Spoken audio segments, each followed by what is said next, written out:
ஆமணிகண்டன், மாநில தலைவர், தமிழ்நாடு ஆசிரியர் முன்னேற்றக் கழகம். தற்போது 7.5 இடஒதுக்கீட்டின் கீழ் கலந்தாய்வு மாநிலம் முழுவதும் பொறியியல், மருத்துவம் உள்ளிட்டவற்றிற்கு நடந்து கொண்டிருக்கிறது. அதாவது மருத்துவ இணை படிப்புகளான பாராமெடிக்கல் உள்ளிட்ட படிப்புகளுக்கு இனிதான் பட்டியல் வர இருக்கிறது.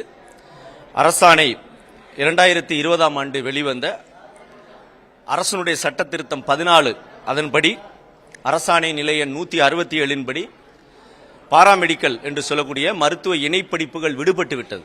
அந்த பட்டியலில் விடுபட்டு விட்டதன் காரணமாக மருத்துவ இணைப்படிப்புகளுக்கான அந்த வாய்ப்புகள் குழந்தைகளுக்கு மறுக்கப்பட்டு வருகிறது.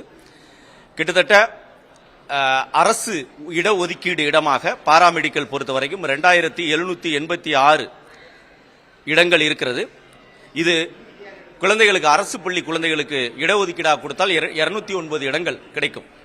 அதே மாதிரி தனியார் பள்ளிகளில் இருக்கக்கூடிய இடங்கள் மூலமாக 7.5 திட்டம் நடைமுறைக்கு வந்தால் 1287 குழந்தைகளுக்கு அந்த வாய்ப்பு கிடைக்கும்.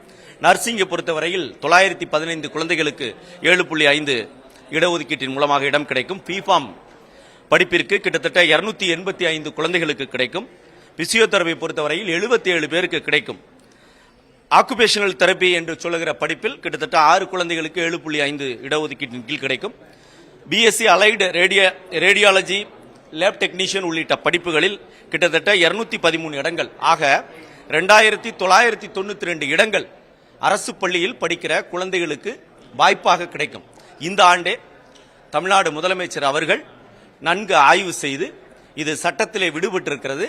இந்த படிப்பும் ஒரு தொழிற்படிப்பு தான். எனவே இந்த பட்டியல் இன்னும் வெளியாகாத நிலையில் மாண்புமிகு தமிழ்நாடு முதலமைச்சர் அவர்கள் பாராமெடிக்கல் படிக்கிற அந்த குழந்தைகளுக்கு உடனடியாக இந்த வாய்ப்பினை இந்த ஆண்டே பெற்றுத்தர வேண்டும் என்று வலியுறுத்தி கடந்த 2-3 நாட்களுக்கு முன்பு மதிப்புமிகு குடும்பநலத்துறை செயலாளர் அவர்களை சந்தித்து நாங்கள் இது குறித்து தெளிவுபடுத்தியிருக்கிறோம். விரைவில் நல்ல அறிவிப்பு வரும் என்று எதிர்பார்க்கிறோம். அதை சொல்ல தான் வந்தோம். இந்த அதிக சங்கங்கள் வந்திருந்ததால் அதை நேரடியாக சொல்ல இயலை. இதன் வழியாக தமிழ்நாடு அரசுக்கு இந்த கோரிக்கை விடுக்கிறோம்.